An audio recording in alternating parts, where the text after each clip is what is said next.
Funding for New Mexico in Focus provided by the McCune Charitable Foundation. And viewers like you. This week on New Mexico in Focus, it's back to school as the governor targets February 8th to bring kids back. But dealing with the virus must not and will not derail our focus on improving outcomes in public education. We'll have reaction to the State of the State address and much more.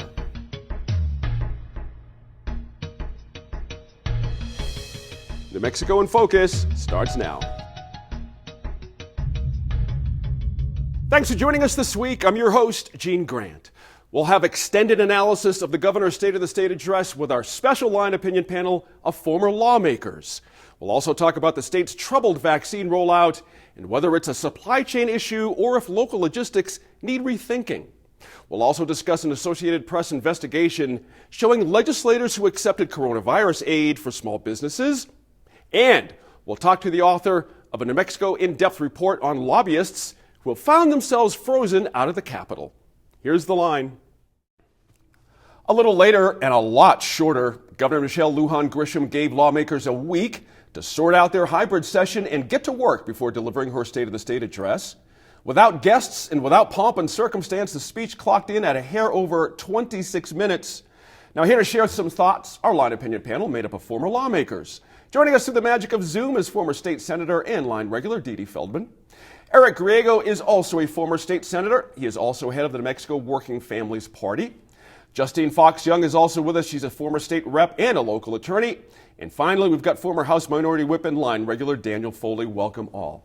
Now, saying educators, staff, students, and parents had gone the extra mile, and then the extra mile after that, the governor's big news was a February 8th target to bring students of all kinds back to the classroom. Let's first start with a couple of minutes of what the governor said about classroom education and the budget. Teachers and school support staff all across New Mexico went the extra mile this year, and then the extra mile after that, too. I'm in awe of your commitment and your integrity, and I will say clearly, none of you, no educator, no school worker, should ever have to choose between your health and the students you serve. And that's why my administration has been methodical and tireless in working with superintendents, charter leaders, the Department of Health, the medical advisory team, and NEA and AFT to enhance the safety of school buildings and expand surveillance testing. There's no substitute for in-person learning. And there's no negotiating about the health and safety of students, families, and educators. And I believe the planning and hard work has paid off.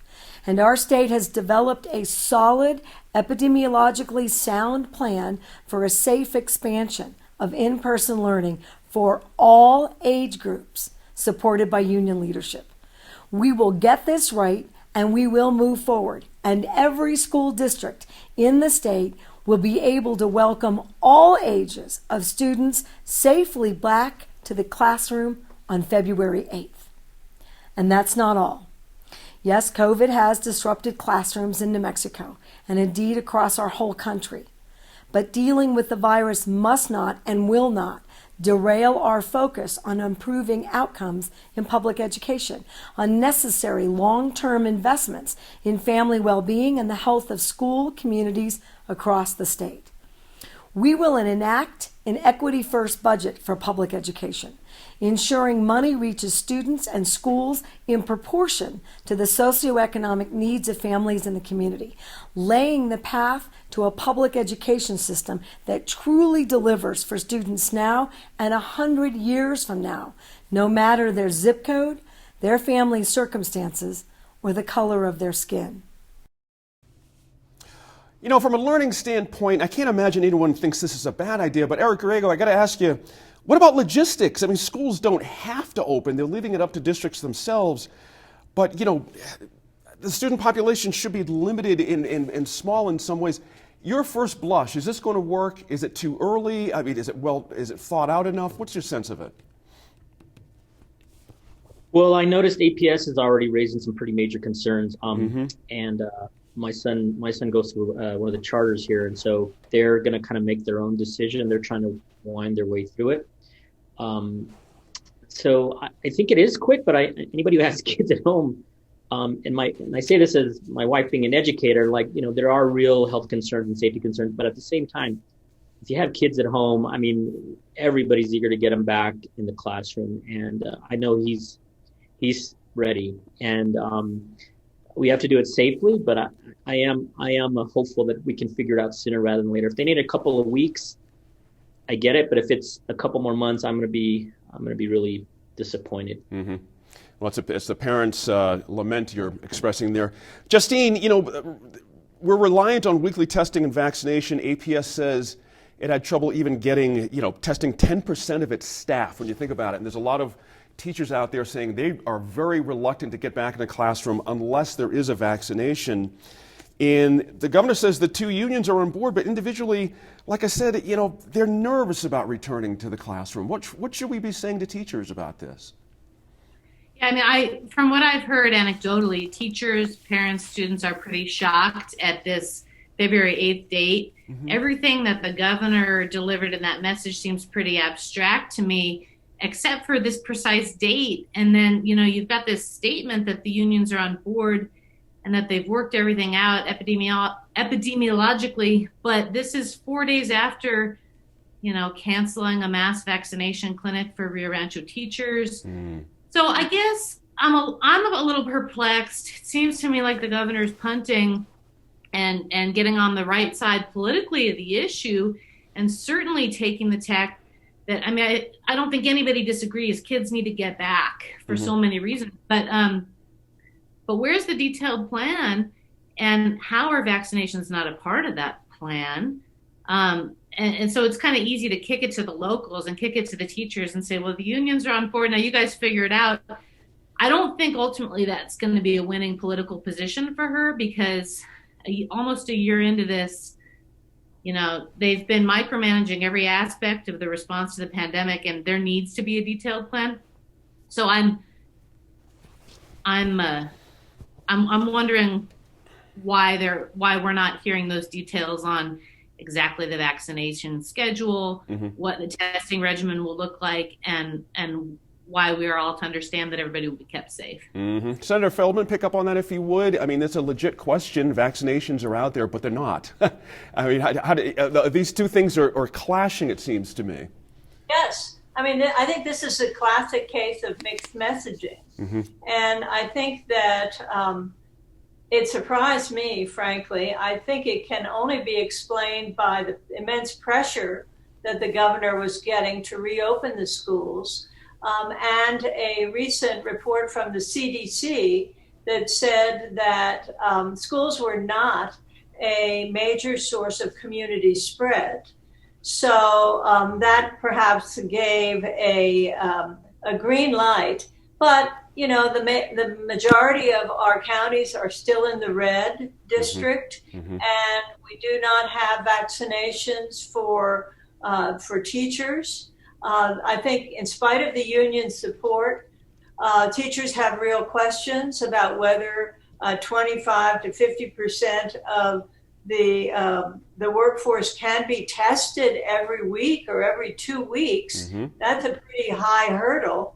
And, and whether if they opt out of the system, they will be guaranteed a right to say, where they want to teach. I think this was one of the major drawbacks. Teachers who were older or who felt their health at issue were given the right to opt out, but then there were certain consequences to that. That's right.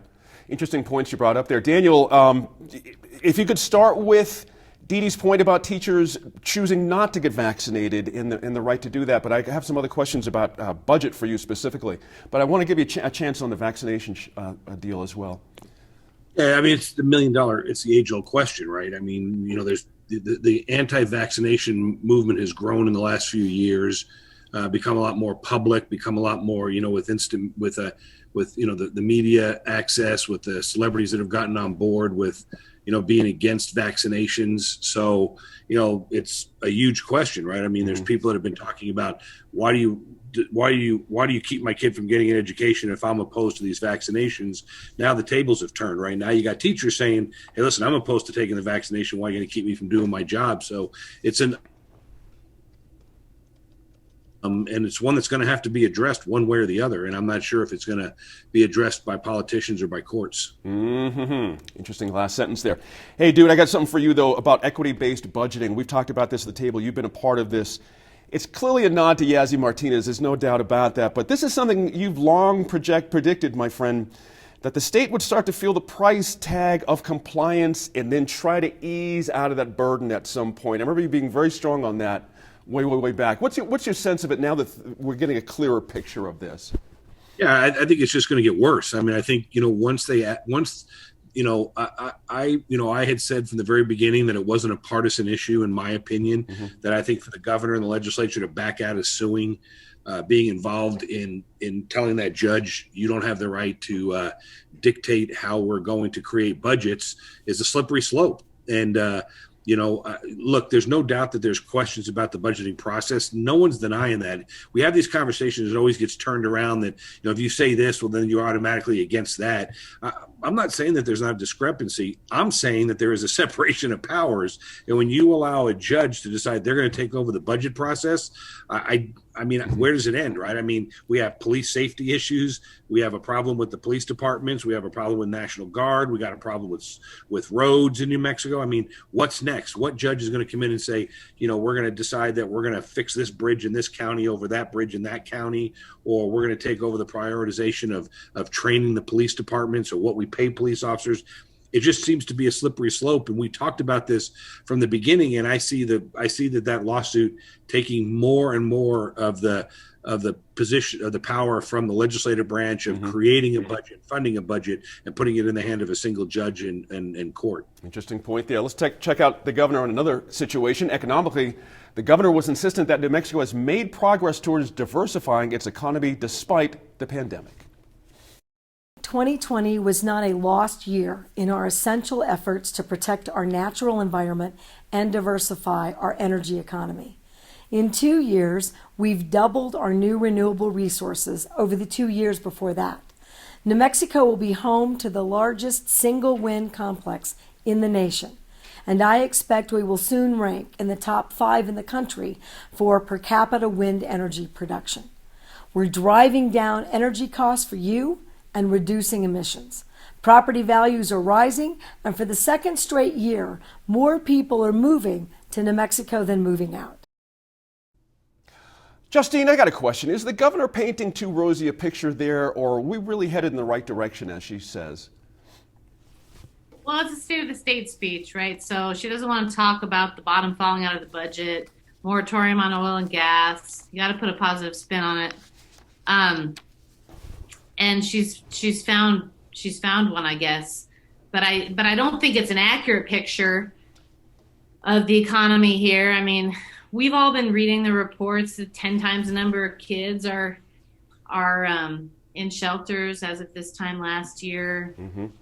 All you have to do is drive downtown Albuquerque and see the parks are full of families and full of people. So people are falling off the bottom, and that needs to be addressed, and our government needs to be realistic and honest about how hard this pandemic has been on so many working people, so many people. So I understand. I think it's a little tone deaf right now to talk about renewable energy, and we're pushing forward, and we're going to have a new push on wind energy when it may be a priority, and she's certainly stuck to that from the beginning of her administration. But we have very serious issues just getting, food on people's plates right now, and very serious concerns about, what's going to happen to oil and gas in this state. Well, that leads me to a point. Sorry to cut you off there, Justine. My fault. Senator Griego, the big news, of course, the last 10 days was now President Biden's moratorium on new oil and gas leasing. This has impacts for New Mexico. Can the governor get to where she wants to get, literally, with this moratorium in place, or if we take a hit on oil and gas here in our state? Well, I think there was that great piece that we shared in that Capital and Maine piece about this resource curse that a lot of countries go through, where you heavily dependent on natural resource, fossil fuels, and what that does to your economy, your ability to do the things that I think Justine was talking about. Invest in the short term, it sort of fuels a lot of this social spending, as a lot of developing countries do. But in the long term, it just doesn't work, right? So you don't have a diverse economy. You don't invest in the kind of human capital that needs to develop a long-term competitive economy. So I think it's really kind of a wake-up call that we have every time we've had the opportunity to take some of the returns from the oil and gas industry and really double down on wind or solar. We haven't over the last 20 years, and all of those who fought that, I think have some culpability, right? So, Obama's new book talked about how much he got beat up on the whole cylinder scandal, right? Trying to really invest in this transition, and it's politically it's dangerous because people want to cling to this the current cash cow, right? The golden goose. But at the end of the day, you have to do it. And I think Biden is sort of forcing that decision now, and I think it is going to be hard for New Mexicans who are so dependent on this industry, and we're going to have to find. But I do agree, Gene, that it has to be more than renewable energy jobs. It has to be some other industries that are local and that people can feel like they have a place to land if they've been making their livelihood anywhere near the oil and gas industry. That's a good point there. Senator Feldman, do pick up on that. We've got about a minute left. Can the governor get to her goals of being, fossil free without using the fossil fuel industry to get there, so to speak? It's the ultimate dilemma. Well, I think that she's trying to use this crisis as a turning point and change the narrative away from boom and bust into a different kind of economic development that's not just alternative energies, but she also highlighted outdoor recreation. She also mentioned cannabis legalization, which is a source of revenue. And she also mentioned Netflix and high tech kind of enterprises. And I think the big news for me was the emphasis on broadband, asking for a $200 million investment in broadband, and asking each legislator to devote 1/2 of their capital outlay to broadband expansion, which is really the key to economic development, especially in rural areas. Senator, your timing is impeccable. Let's listen for the governor's take on broadband and that ask that Dee Feldman just mentioned. At the same time, we will learn from the last year what was taken from us and what was exposed. The pandemic has reminded us that New Mexico cannot wait any longer to invest in reliable, high-speed internet for all in our state. I call on the legislature to commit at least half of their capital outlay allocations to new broadband investments, some $200 million. This is the most urgently needed infrastructure investment we can make as a state, and we must make it. Together, we must put in place this essential building block and avow our unequivocal faith in New Mexico's economic future. Hey, Daniel Foley, $200 million, that's a big chunk of change around these parts. The governor, though, she pushed it to lawmakers, saying they should commit half their capital, as you heard, to broadband. Is she punting, or does that make sense, that everybody sort of shares equally? Yeah, I mean, they've tried to change the way capital outlay is done, but when we were there, it was always divided a third, and a third, right? The governor got a third, the Senate got a third, and the House got a third. And I'll defer to my colleagues as well.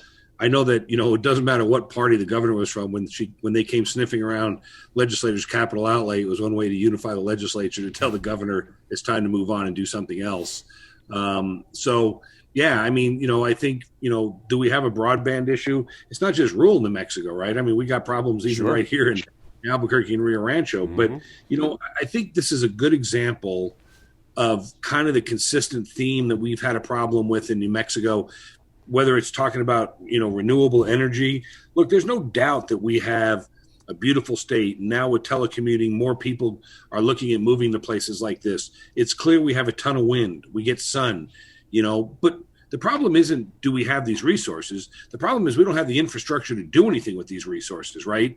I mean, we have very little capability we can build all the wind turbines we want. We have very little capacity to get that energy to the market. Right. Same with solar, right? I mean, and it's the same with broadband. I mean, we're going to come up with this $200 million plan, and we got places in this state that don't have running water. We got places in the state that have no electricity whatsoever. And so, let me get back to that question though about her ask, and let me ask Justine as well. You know, this idea of asking legislators to give up half their capital outlay, how does that land? I've never been one. You guys are the elected folk. I'm in my imaginings, I'm thinking, it just must be a clunk of some sort to be asked this. Just maybe that's just me. I don't know. Yeah, I mean, I think if it's for the right ask, the process has evolved, as Dan says. You know, I think people look at it a little bit differently, and if she can mobilize support, if it's something that has enough public support, you know, maybe she can get there. I'm not sure this is the thing, but they're looking out there at all these kids who can't participate in their remote education, and I guess making the judgment that maybe this is the issue that gets them there. And capital outlay reform has been a long time coming, so maybe she can get it done this year. I think it's is 200 is 200 million, Justine, enough in your view? Your personal back of the envelope? I have no idea. Yeah. You know, and I haven't seen their calculations. Probably not. Almost certainly not. But I'm not educated enough on it to know what the systems will really cost. That's the other problem, is you take a big bite and you're really obligating yourself for, you know, how many more years? What is upkeep? What does a full rollout really cost? Right. Good points there. Hey, Eric Riego, another thing that she did not mention, meaning our governor, overturning the law that criminalizes abortion for doctors performing that procedure. Now, strategy there, or is that a foregone conclusion that the legislature is going to repeal this law anyway? Why even bring it up? Well, it's got a ton of momentum. As you know, a lot of the folks who got elected in both the House and the Senate, you know, that was a key issue in the race. And I know she's squarely and strongly behind it. It looks like it has momentum. I am a little surprised she didn't mention it, but maybe I think the focus of her speech was really, you know, around COVID and around the economy. She stayed pretty much on message to talk pretty narrowly about that. She talked about a couple of other issues, a little bit of healthcare, but really it was all COVID, all jobs, all economy. And I think any of these other more sort of controversial issues, I think, didn't really make it in. And I don't know if that was just an oversight or strategic, but maybe it is a foregone conclusion that it's got a lot of momentum in the Senate and the House. I just got a couple seconds left. Eric, let me stay with you. I got all legislators here. How did that State of the State hit you? Just in a general, 26 minutes, it seemed like it was over before it started. I've never seen something so short. How did that strike you, having such brevity? I thought it was great, short and sweet, because usually those things are painful, all the applause, and oh my gosh. So it was nice to see her be so focused. And, there's some things I wish would have been in there, but I think there were a lot of highlights, and it was clear that she was trying to balance this idea of we've got to really double down on making it through the pandemic, but also all of the aid that's going to go to small businesses and businesses of all sizes, and trying to sort of balance those two things, which I think is where this is. And, a couple of surprise announcements around schools, for example, I think. But it was a pretty focused speech. It was pretty narrow in scope. Dee Dee, do you have a sense of that? We got about 30 seconds. How did that strike you, the brevity of the speech? Is that a model for later, maybe? I hope so. I really hope so. Right. I think usually there's a lot of chaff that can be cut out of a State of the State speech, and she set a tone. Tone was one of healing, one of sympathy, and also one of hope. As I said earlier, I think she was trying to change the narrative and to try to pivot into a more hopeful future while acknowledging how very difficult it has been. Good point, ending point there. Time for a break. We're back to talk COVID-19 vaccine efforts here and across the country when we return.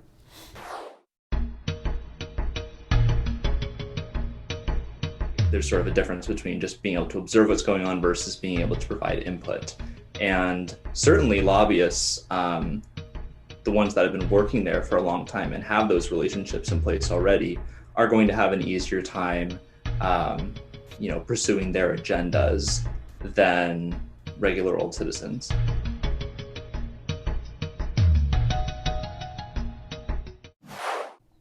New Mexico's pandemic response leaders this week backed off the timeline for vaccination, saying it will likely take months to get everyone who is older or who has an underlying condition to get their 2 shots. Months.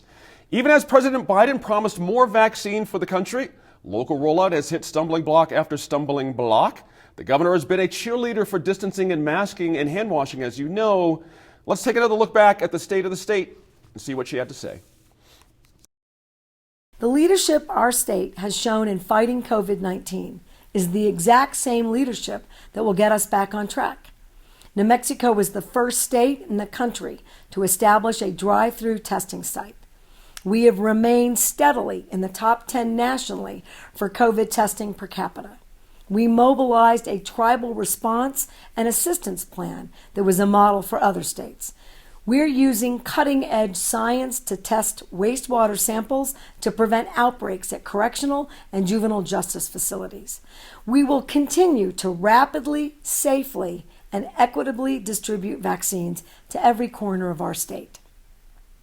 We told the truth about the pandemic, even when it wasn't what some of us wanted to hear.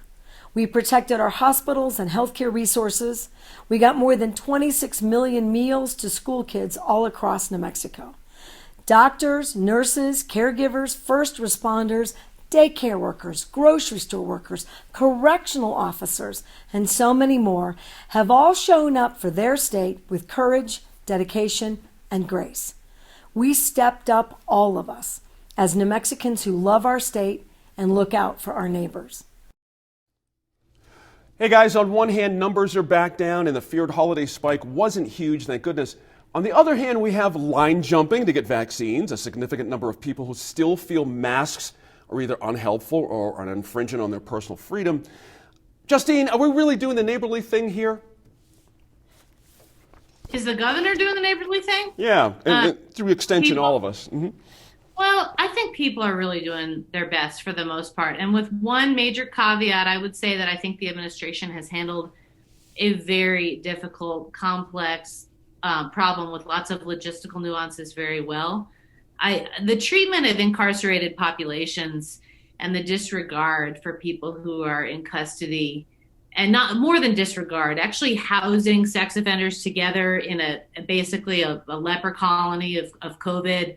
I mean, I could go on. That to me is the exception. But in general, I think the administration has done well communicating, dealing with all these bureaucracies, getting the vaccine in, dealing with distribution, dealing with all these pharmacies and all the red tape and the difficulties of a 2-shot vaccine. And so I commend them for that. And the public is just trying their best to keep going. I've said before, I think, community leaders in some cases can do a better job of modeling, safe behavior. And I mean, that's always true, but people are trying to muddle through. Yeah, that's a good point. Senator Feldman, what are you seeing out there concerning logistics, local logistics? What concerns you? Well, I think that New Mexico is doing a good job. We're the third best in terms of getting shots into arms. And just this past week, we vaccinated, I think it was something like 64,000 people. That's pretty fast. Having said that, though, I think there needs to be a better job done with communications in terms of explaining exactly these phases, 1A, 1B. Right. It's a particularly frustrating time now because we're in 1B, and of course, as we discussed earlier, there are some healthcare workers even that didn't take the vaccination in 1A, and so now they're seeing that it works and it's fine, so they're coming on. And 1B, which is people over 75 and people over 16 who have underlying health issues. That's a big group in New Mexico. One of our big problems in New Mexico is the incidence of chronic diseases like asthma, high blood pressure, cardiovascular disease, diabetes. And so that phase, 1B, is going to take a lot longer than expected. And that frustrates, for example, teachers and other essential workers. So that needs to be communicated better. I don't think there's a whole lot of line cutting.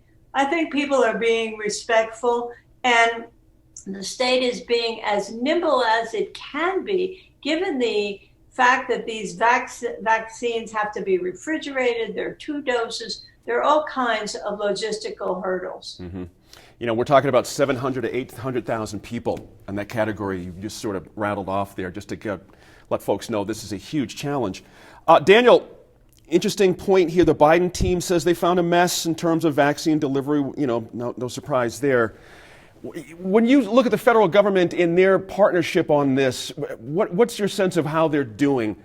Is it transparent enough? Are they being fair to the states enough? Are they letting the public know what to expect enough? What's your gut telling you? Yeah, I think there's zero confidence from the average American in state, local, or federal government when it comes to dealing with this pandemic. I think, listen, I've said, I agree with Justine. I think the governor's done as good of a job as she can do with the information that she has, but I think they're not going to be judged per se on the deaths. I think they're going to be judged on how they handled the dissemination of information. And I just think it's been from the top down and the bottom up, it's just been completely confused. I mean, just listening to Dee, the 1A and the 1B and my brain was shutting down. I can't imagine what the average person out there. I just know that, we hear about how easy it is to get a test. I had COVID. My son had COVID. We had to get the family tested. We had, my wife signed up for a test, got a rapid test, found out later that day. The same day, my daughter and I went to get tested, and it took 4 days for us to get an answer. I know that we've had people in my family try to get in to get a test, and it's taken a week. Other people in my family have taken 5 minutes. I mean, literally. So I think what we've witnessed here is, listening to the former mayor and Obama chief of staff who says never let a crisis go to waste. I think that this whole situation has been politicized from the start by everybody. I'm not blaming Democrats only, by everybody. But I think the average New Mexican is they're overwhelmed. It would be interesting. I was amazed because I would have thought early on when they ran that poll that 70% of the New Mexicans were supporting the governor handling of the pandemic, that the Journal poll. It'd be interesting to see what that number is today. I would think that number is there's going to be a massive movement, I would think, from that 70% number. And I think that's why, getting all this information out about here's what we're doing. I think they know that number's moved. And that's why there's a lot of talk about addressing COVID, handling COVID, getting out shots, getting people back to school. That's why that's the center. Good point there. Hey, Eric, and Senator Griego, sorry, I know you know the name Tim Manning. He used to run our Homeland Security Department here under Governor Richardson. He is now in charge of supply line strategy for the president. It's very, very interesting. Are we going to get an inside track here? Are we going to get a little something from having a New Mexican in that place? I'm sort of half joking. We have a direct line into the administration. What's your sense of that? Well, I think that was the consolation prize for the governor not getting in the cabinet. I think she did a good job of trying to get some good New Mexicans into the administration. Hopefully that'll benefit us. I just want to add to something that Dan said in your question. I think this is like a textbook failure of an important role for the federal government that happened. To say that Biden should turn on a dime and have this strategy and solve all these problems when there was no strategy, and it was this is going to be taught in political science classes for the next generation about the utter failure of our federalist system. The federal government just absolutely being neglected of their role. So I actually agree with everyone who said that the governor and the state has done a pretty good job of. And I had a different experience than you, Dan. I mean, I got on the site. I'm not eligible yet for a shot for a vaccine. I had testing done a couple of times. It was quick. It was drive-through. It was very very precise. And so I feel like we're doing as good a job as we could, considering the neglect from having a federal strategy and something as important as this. So hopefully not just Manning, but other folks who are in these important positions will demonstrate how important it is to have competent people in our federal government. It really is important to not just beat up on them, but actually have people who can get the job done when you have something as important as a crisis like this. I appreciate you elevating that point to that place. Really appreciate that. Now, we're back in a moment to talk lawmakers availing themselves of pandemic aid, whether they voted for it or not. New Mexico's citizen legislature is one of the country's most accessible. That goes for the general public as well as the professional influencers known as lobbyists. With lawmakers hunkering down in their offices or homes and committee hearings taking place online, that access has taken a hit. It's also provided an opportunity to examine the role of lobbyists at the Round House, the very subject of Brian Metzger's recent article for New Mexico in Depth. NMIF producer Matt Grubbs has the interview. Brian Metzger is a reporting fellow with New Mexico in Depth. And Brian, recently you looked at the role of lobbyists in the legislature. That's an interesting topic no matter when you take a look at it. But right now at the pandemic, it's kind of a different story. What did you find about how things are working at the Round House, both for lobbyists and for some of the citizen lawmakers and staff who rely on them? Well, thank you very much, Matt, for having me. What I found over the course of my reporting, obviously we know that the legislature is in sort of a mostly online format, right? I mean, the Senate is in sort of a hybrid format. The House is going to be basically entirely online. And what that means for both legislators and lobbyists is overall a disruption to the way that business is usually done. For lobbyists in particular, you know, one way in which they're able to pursue their agendas for their clients is by meeting lawmakers face to face in the hallways or on the Round House floor. And so because that's not a factor this year, obviously lobbyists are not allowed in the building. Many legislators are actually at home. Lobbyists have told me that they are just going to do their best to rely on electronic communication. So if it's a short message, maybe they'll send a text or give a quick call. If there is some sort of longer message that needs to be delivered, maybe they'll send an email. But overall, it's an environment that is certainly difficult from a lobbyist perspective and frankly, from a lawmaker's perspective. I mean, everyone that I've talked to has, expressed some measure of displeasure with the situation. One legislator told me that the amount of informational materials that she's getting are way higher than usual because of the electronic format, and that, she's getting constant invites to Zoom meetings, as I'm sure many of us are these days. But that, because everything is online, the volume of work has actually increased to a certain degree. And so all these different factors are contributing to a session that's obviously much different than what usually takes place.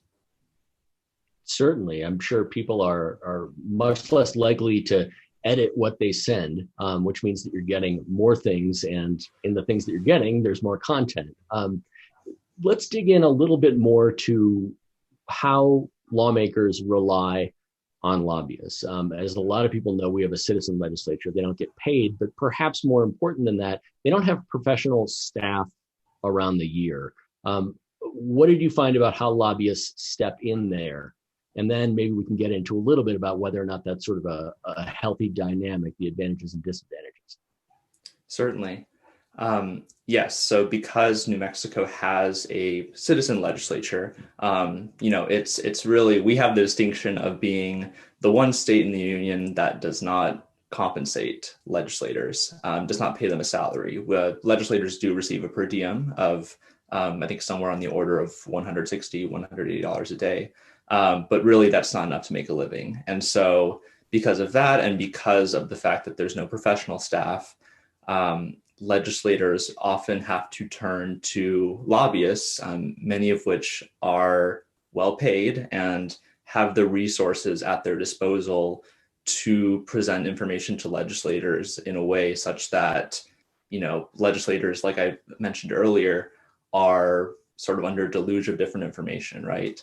And if you couple that with all the expenditures that are made to legislators, at least in normal years, for meals, gifts, and of course, political contributions, what that leads to is a kind of power imbalance where legislators themselves, without the staff and sort of an in-house, if you will, way of formulating policy, often have to turn to lobbyists to help them sort of learn the facts on a different issue and ultimately to decide how to vote. That's not to say that legislators are completely controlled by lobbyists or anything like that, but that, one legislator that I talked to spoke about how she often speaks to lobbyists and then will ask, well, who's on the opposite side of this issue? Who else can I talk to on this?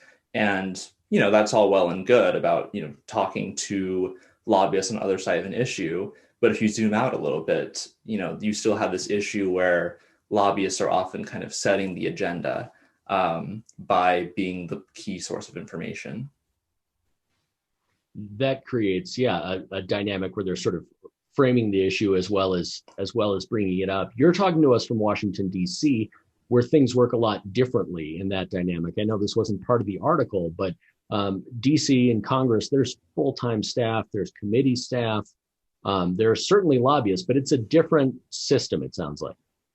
Yes, no, definitely. I mean, it's really, I think this is something that's quite overlooked actually about New Mexico's legislature, is that, these people are not compensated. They aren't, it's not a full-time job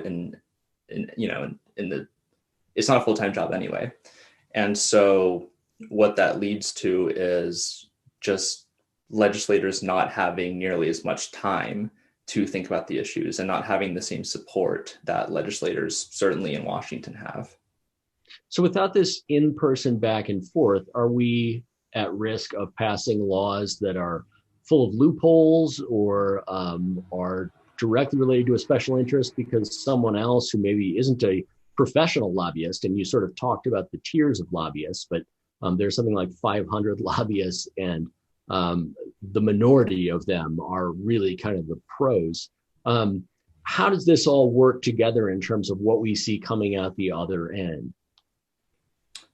Well, I think it's a little bit early to say, but I think that you're getting at something that definitely came up in my reporting for this story, which was the fact that, at least one of the lobbyists that I spoke to wasn't that concerned about the virtual nature of the session because he already knew all the legislators, he had relationships with them, he had most of their phone numbers. And so, switching from in-person interaction to having to text and call people wasn't going to be that big of a deal for him. But when you're speaking about the general public, kind of the flip side of the fact that lobbyists have a lot of access at the Roundhouse is that the public also has a lot of access to the Roundhouse. And, I think like I said, it remains to be seen because, we have committee meetings going on now and we have sort of videos of the floor sessions happening where at least the public is able to observe what's going on. But I think it's an open question as to whether there is an increased participation, right? There's sort of a difference between just being able to observe what's going on versus being able to provide input. And certainly lobbyists, the ones that have been working there for a long time and have those relationships in place already, are going to have an easier time pursuing their agendas than regular old citizens. So sure. I think it's certainly a concerning dynamic, but it might be a little bit too early to draw from conclusions from it. Absolutely. But you make a great point that if I'm a pro, I have that access built in. If I'm representing my local outdoors group or my school board, I don't have that know-how necessarily, or even the phone numbers really to know the ones to call where you'll actually get an answer. We just have about a couple minutes left here, but I wanted to talk a little bit about an issue that's been kicking around for a while, which is disclosure from lobbyists of what they're spending. Some advocates would like to see also what they're being paid, what issues they're lobbying, that sort of thing. Yes, as you talked about, Senator Steinborn, who's kind of the big champion when it comes to disclosure measures here, is going to be proposing two bills this year. One is sort of offering greater specificity on lobbyist reporting, looking at which specific bills are being lobbied on. And, that's helpful in particular for, individuals like myself, journalists, but also activists, people who are highly engaged, and just members of the public to actually get a sense of which particular pieces of legislation are being targeted by lobbyists. Because in the status quo, we don't have that information, right? I mean, you might see expenditure reports where a lobbyist might list that, they were discussing issues with a legislator, but that's what lobbying is. That doesn't tell us anything about the specifics. And so that would be a huge step forward, I think, in terms of allowing the public to sort of peel back the curtain, if you will, and see what different special interests are seeking to influence in terms of public policy. The other measure, of course, as you mentioned, is to fully disclose all that lobbyist employers are spending on lobbying, including, most controversially among lobbyists, especially the salaries of lobbyists. And, this is a measure that, at least based on the research that I've done, exists in a lot of different states, sort of irrespective of geography or even political affiliation. I mean, they have these sorts of measures in New York, California, but also states like Tennessee. And, what that really tells us is the degree of investment that different interests, special interests might have in a particular issue or in a particular piece of legislation. A lot of the reporting that I do, aside from this, is on money in politics. And when you see a particular group, be it, a industry aligned group, a group like Planned Parenthood, some sort of PAC make a huge investment in a particular race, obviously the amount of money that's spent is, interesting and worth reporting on its own. But it's also an indication of, the level of priority and how important this is to that particular interest. And so I think the idea is to bring that kind of clarity to lobbying. Ryan, we're out of time, but we really appreciate your reporting on this, and we know that you're keeping an eye on the session. So thanks for joining us. And thank you. By the end of last year, New Mexico had paid out nearly $100 million to small businesses and some nonprofits. It's part of the pandemic assistance that was supported by Republicans and Democrats alike. Morgan Lee of the Associated Press looked into who was getting that money, and he found 5 current or former lawmakers as well as some interesting other businesses. Now, just before this on the program, we heard about New Mexico's citizen legislature. Does having an unpaid citizen legislature mean we're going to run into sticky ethical issues like this, Dee Dee Feldman? Yes, indeed. I think this is a very good example of that. And, we do have some laws about that. And, of course, our fellow Senator Phil Griego is actually served time for voting on an issue that benefited him financially. So I have a real question as to whether if the senators that were mentioned here did vote on this bill and then collected the relief funds, which 47% of them got the 47% of the applicants got the money. So there were a lot of people that didn't get the money, right, while these guys did. Is that legal? It may not be legal. Interesting. Senator Dan, I see your eyes blazing. Did you have a quick thought? Look like you wanted to jump in there. No, I think this is the price you pay for having a citizen legislature.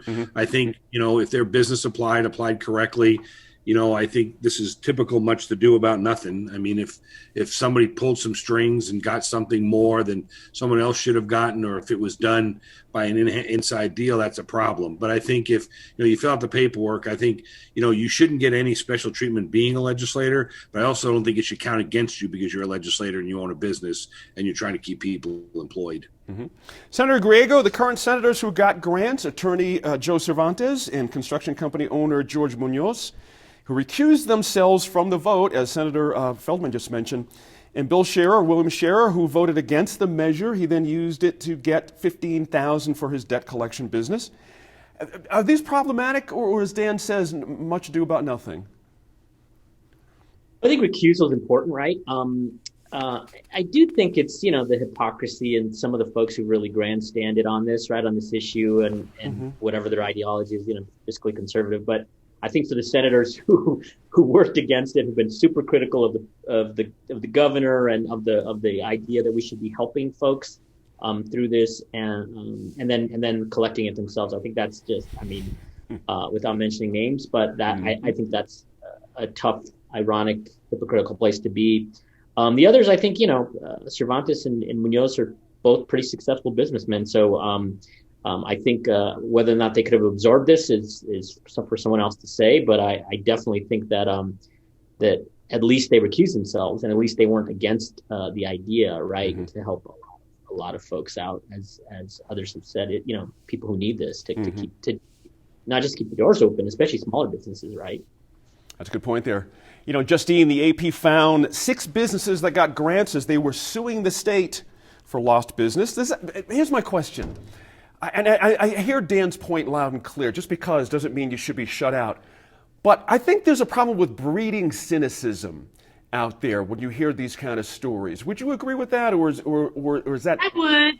Okay. Yeah, I would, and I think perhaps there's not enough scrutiny on that part of it. This reminds me of the legislative retirement debate that so many members agreed was blatantly unconstitutional, and then they just turned around and accepted the money. There's a lot of bluster. If you really take issue with the program and you think it's bad policy, well, then maybe somebody should run an amendment to exempt legislators from it. Like, let's really talk about what that would look like. When it comes down to it, these business owners are good at feathering their own nests, and Dan's right. I don't think workers who are employed by legislators should be penalized just because that's where they work. I mean, that's what a citizen legislature looks like. But I didn't hear any talk of an exemption saying, you've debated this bill, you know the ins and outs of it, the program. Maybe legislators shouldn't participate. That wasn't on the table. There was an example in the Journal story about Hinkle Family Fund Center. We all love that place, and Attorney Blair Dunn, we all know, is representing them. They received a $50,000 award, but Senator Feldman, they're suing at the same time, or were suing. I feel for the businesses. That's difficult. They're impatient. They're losing money. They want something to happen, but at the same time, the government is trying to help them somehow, some way. Are those two things reconcilable? Can we meet in the middle here where everyone says, oh, okay, it's a great system. I don't need to sue anybody. I just wait for my money. How can we make this work for everybody equitably? Well, hypocrisy is not against the law. It Fair enough. may not be desirable, but it's not against the law. So in a way, I don't blame the business for applying for the grant. And they got it because they met the criteria, I guess. But remember, there are, over 50% of the people who applied who didn't get the money, and who may have needed it just as much. So that raises a question in my mind. And I do think that the citizens legislature, we need to really look at that again. We need to figure out whether this kind of conflict of interest isn't just so built in that it just reduces credibility in this institution, and that we need to start looking at rearranging things from the way they were set up in 1912. Sounds like a lot like how we're dealing with liquor out there from laws from 40 years ago, for gosh sake. Eric Rego, one last question. The Journal story all pointed out another interesting point here. $338,000 went to 14 businesses associated with Gerald Peters. We all know Gerald. He's an art dealer in Santa Fe, been around a long time, and that included the Rio Chama Steakhouse, which I know every one of you on this screen has frequented during your time, in the legislature. I'm not saying anything about Mr. Peters. I'm not saying anything's underhanded here. But same question: does that breed cynicism when you read something like that?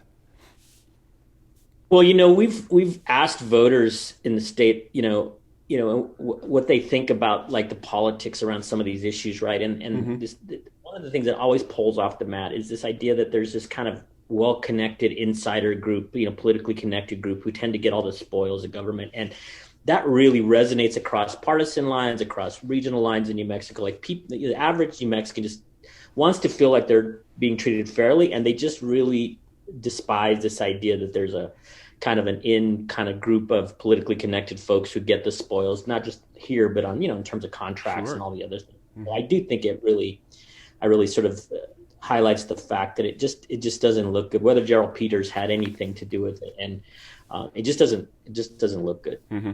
Hey, we're out of time this week. Good to see all of you. Very much so. We'll have you back soon. It's hard to get a read on where most of us are concerning schools being reopened on February 8th. I suppose it's a lot like pregnancy or marriage. There's never a perfect time for either, as any parent or spouse will tell you, but you do it anyway.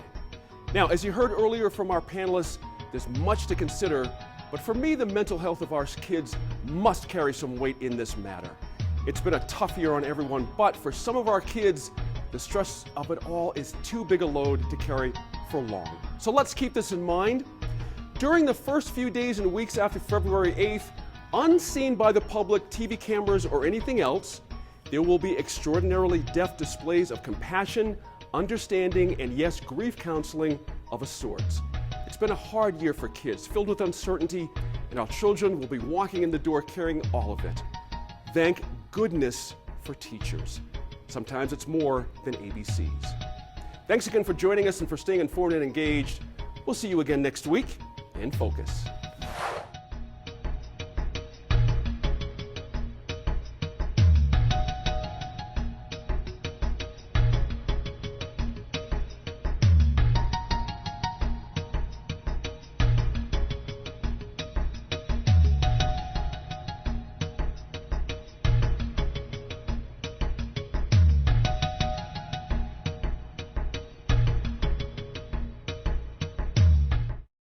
Funding for New Mexico in Focus provided by the McCune Charitable Foundation and viewers like you.